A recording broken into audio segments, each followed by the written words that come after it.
A very warm welcome to my channel. This is Kanchan Gupta and channel is UGC Education Paper 2.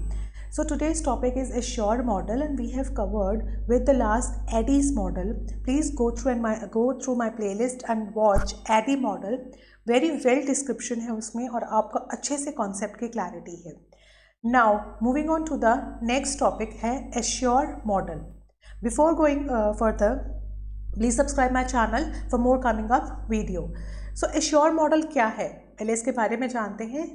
Assure model instructional design model है for giving the instructions. Right, नाम से समझ में आता है. ASSURE model is a model of instructional design which guide करता है the integration of technology. That is the key word. ये आपकी हेल्प करेगा फॉर इंटीग्रेशन. इंटीग्रेशन मतलब इंक्लूड करना, ठीक है. इंटीग्रेशन ऑफ टेक्नोलॉजी को किस तरीके से इंक्लूड करना है, किस तरीके से इंटीग्रेट करना है, right, into curriculum. Yes, where we want to integrate the technology into curriculum. हम करिकुलम में चाहते हैं उसको इंटीग्रेट करना.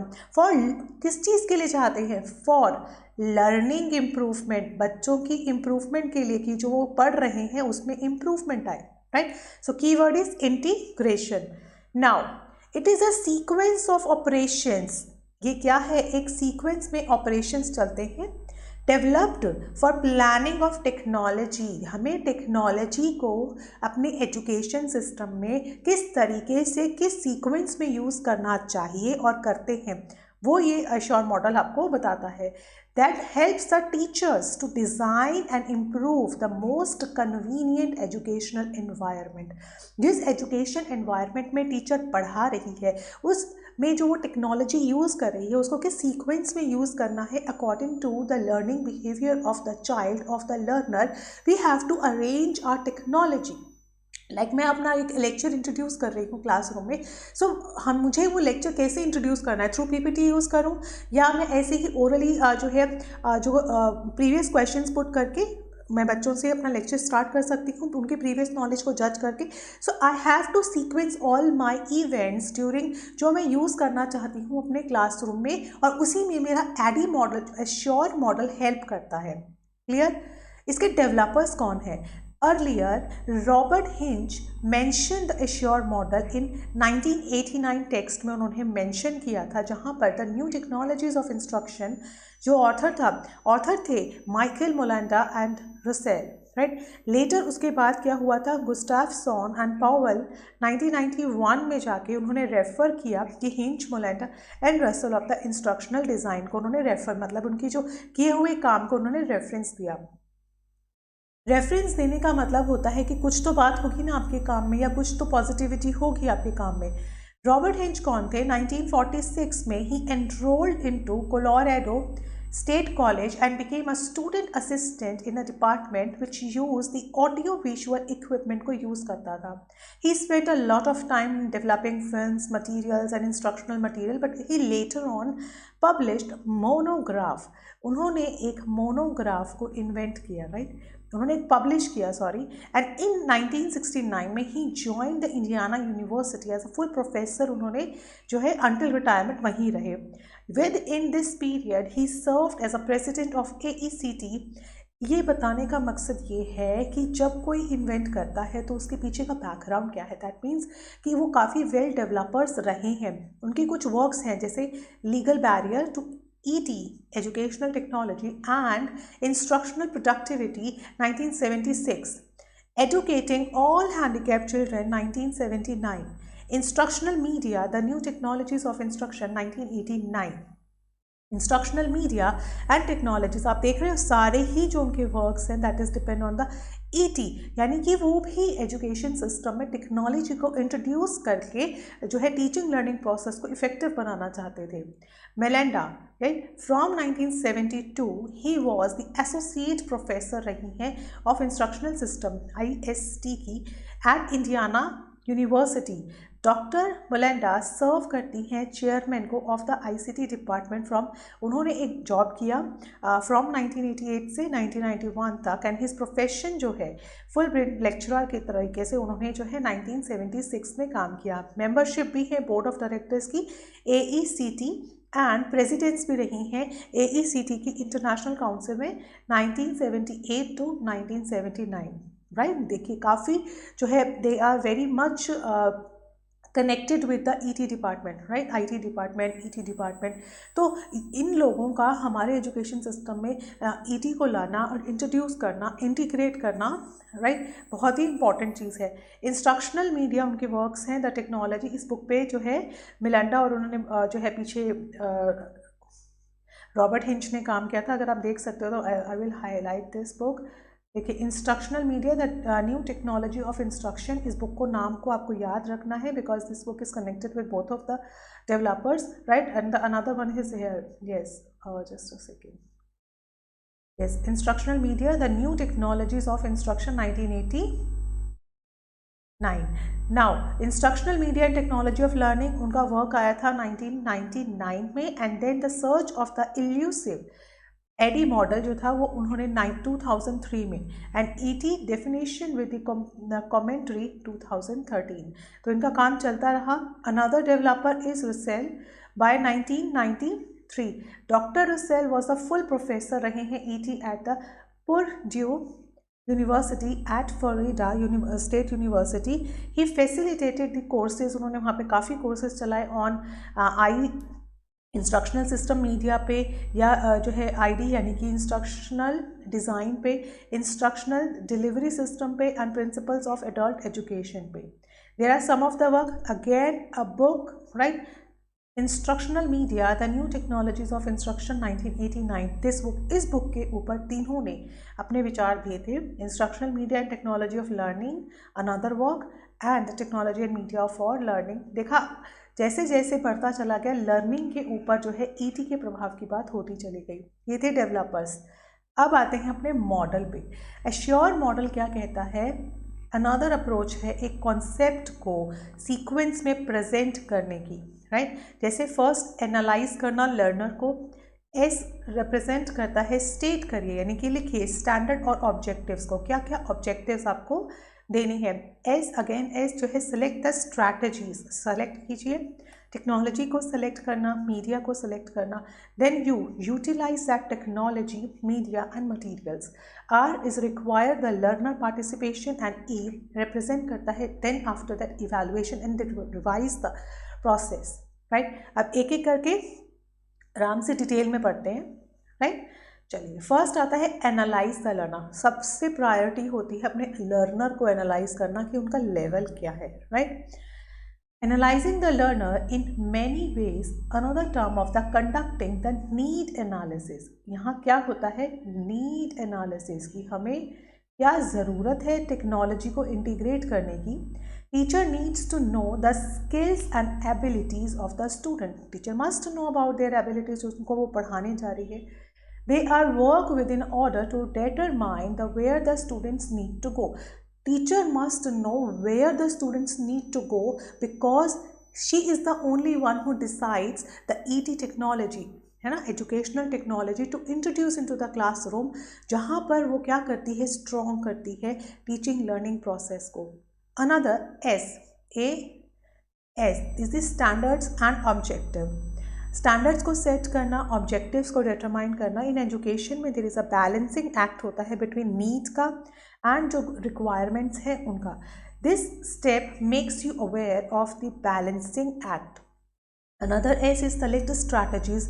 वो स्ट्रैटेजीज को सेलेक्ट करना जो हमारे ऑब्जेक्टिव को, राइट, क्या करें? अचीव करने में हेल्प करें। So with the ideas of the content settled, it is now time to activities को कंडक्ट करने का टाइम आता है, डिटरमाइन करने का टाइम आता है, that use to facilitate the learning, जिससे लर्निंग होगी। डिपेंड्स करता है स्टूडेंट की नीड पे एंड गवर्नमेंट रिक्वायरमेंट्स पे, as well as the preference of the teacher, कि टीचर क्या प्रेफरेंस बच्चों को देता है और बच्चों के लिए लेता है, राइट। Utilise that technology. अब जो करंट टेक्नोलॉजीज अवेलेबल हैं उसे कंटेंट के साथ जोड़ना, इनकॉर्पोरेट करना, the use of technology in the right learning में यूज़ करना, उसी को एश्योर मॉडल कहते हैं कि किस तरीके से इन्वॉल्व होता है, इंटीग्रेट होता है। So basic term ASSURE model के साथ आप जोड़ लीजिए, वो है integration of technology into the classroom activities, right? ADDIE model है, एक स्टेप बाय स्टेप मॉडल है, this is the training process. तो आपको डिफरेंस जरूर याद रखना है कि जो एडी मॉडल है उसमें दो आपको चीज़ें याद रखनी है, it is a step by step model, right. Second one is a training purpose के लिए हम उस मॉडल का यूज़ करते हैं, right. Another R is require the student participation. हमने सब चीज़ें बनाई लेकिन बिना स्टूडेंट को टेस्ट किए, बिना स्टूडेंट्स पे अप्लाई किए हम नहीं पता लगा सकते कि वो ईटी यानी कि एजुकेशनल टेक्नोलॉजी कितनी सक्सेसफुल है। Students need to be active learners in the classroom. So this natural means having activities that provide you the opportunities for engagement. This can happen only and only through the using that technology, है ना। Now E, evaluate that happens कि आप उनका test लीजिए, अब आप देखिए, right, देखिए कि कितनी इम्प्रूवमेंट बच्चों की स्टडी में और उनके लर्निंग प्रोसेस में दिखती है, ताकि हमें पता चले कि जो मॉडल हम यूज़ कर रहे हैं, जो ईटी टेक्नोलॉजी हम यूज़ कर रहे हैं क्लासरूम में, वो कितनी सक्सेसफुल है। एक ही पिक्चर है, ये भी इंटरनेट से उठाई गई है, एश्योर मॉडल की। फर्स्ट स्टेप आता है एनालाइज करना कि who is the audience, audience कौन है। उसके लिए पेडागॉजी कौन सी यूज़ करनी है, एंड्रोगॉजी, एडल्ट लर्नर्स हैं, या pedagogy is art of teaching, क्या होनी चाहिए, जनरल कैरेक्टरिस्टिक्स क्या होने चाहिए, एंट्री बिहेवियर, एंट्री एक कॉम्पिटेंसी कौन सी यूज़ करनी है, कौन सा लर्निंग स्टाइल यूज़ कर सकते हैं हम बच्चों के लिए। अगर हमारी जो ऑडियंस है वो छोटे छोटे बच्चे हैं, है ना, तो हमें उसके लिए कौन सा लर्निंग स्टाइल यूज़ करना है। We have to use prompting, we have to use hands movement, eye movement, face expressions, body movement, क्योंकि बच्चे क्या होते हैं, छोटे बच्चे जो होते हैं वो एक टीचर के बॉडी मूवमेंट, हैंड मूवमेंट से ज़्यादा जो है सीखते हैं। प्लस जो वीडियो में बच्चों को दिखाया जाता है उनकी वॉइस मॉड्यूलेशन से बच्चे सीखते हैं। तो I have to choose all those thing according to the audience and I have to analyse all these into this phase of analyzing the learners, right? Now the second phase is state that objectives। जब मुझे पता चल गया कि मेरी audience क्या है, उसके लिए मैं ऑब्जेक्टिव्स फॉर्म करूंगी। What do students need to learn? बच्चों को क्या सीखने की ज़रूरत है। लर्निंग आउटकम असेसमेंट, कि लर्निंग आउटकम दैट मीन्स कि जो लर्निंग आने वाली है उसको कैसे असेस करेंगे। तो हम सब कुछ प्लान करते हैं, this is the planning phase. Course rubric क्या होगा, स्किल्स कौन सी होनी चाहिए, प्रोफिशिएंसी, एक्यूरेसी क्या रखनी है, कंडीशंस ऑफ परफॉर्मेंस, परफॉर्मेंस की कंडीशंस क्या है, right. Now moving on to the select method. अब मैं मीडिया सेलेक्ट करने जा रही हूँ और उसके बाद what is the instructor needs to use for the face to face, hybrid method और ऑनलाइन टीचिंग। तो वो क्या यूज़ करने जा रहा है ये डिपेंड करता है, राइट। यस, अब हाइब्रिड लर्निंग जान लेते हैं, क्योंकि this is also a very important technology right now after Covid, क्योंकि टीचर्स को जो है फेस करना पड़ रहा है ऑनलाइन एंड ऑफलाइन टेक्नोलॉजी को, राइट। सो यहाँ देख लीजिए एक बारी, yes just a second, yes hybrid term क्या होती है, टीचर्स को ऑफलाइन एंड ऑनलाइन क्लासेस दोनों ही साइमल्टेनियसली लेनी होती है। As the name suggest hybrid, online aim करता है टीचिंग को, स्टूडेंट्स कंप्लीटली ऑनलाइन ही पढ़ाएगा and complete academics of the student is executed through online mode with no in person involvement. That means आजकल क्या बड़े बच्चे जो होते हैं, बड़ी क्लासेस जो होती हैं, उनके लिए हाइब्रिड मोड तैयार किया गया है जिसमें वो ऑनलाइन एंड ऑफलाइन टीचर्स पढ़ा रही हैं। तो इसीलिए यहाँ पर जो आप क्वेश्चंस देख रहे हो कि दोनों ही मॉडल टीचिंग का होना चाहिए। Select instructional materials, produce new material and repurpose existing materials. So ये सब कहाँ होता है, मेथड में। तो अब आप देखिए बहुत नई नई टर्म है, flipped classroom, right, flipped classrooms होते हैं, हाइब्रिड क्लासेस आजकल जो है चल रही हैं, जहाँ पे ऑनलाइन एंड ऑफलाइन दोनों ही क्लासेस साइमल्टेनियसली होती है। जब हमने एक बार अपना सिलेक्ट कर लिया है, then we utilise that material during the classroom. मैंने उसको यूटिलाइज किया, यूज़ करना शुरू किया। How do instructors use those material, कैसे वो इंस्ट्रक्टर यूज़ कर रहा है, उसका प्रिव्यू कैसा है, उसको प्रिपेयर, एनवायरनमेंट को प्रिपेयर करने में कितना टाइम लगा। मैंने प्रोजेक्टर लगाया तो पहले से ही मुझे सेटिंग करनी पड़ी उसकी, या मैं ड्यूरिंग द क्लास कर रही हूँ तो I am wasting my time. So all this जो है coming into the utilise that media. और मैं कैसे इफेक्टिवली, अगर मैं अनअवेयर हूँ how to use that projector, तो this is the blunder mistake है ये टीचर की। बिकॉज अगर वो क्लासरूम में प्रोजेक्टर इंट्रोड्यूस कर रहा है तो उसको फर्स्ट हैंड इन्फॉर्मेशन होना बहुत ज़रूरी है।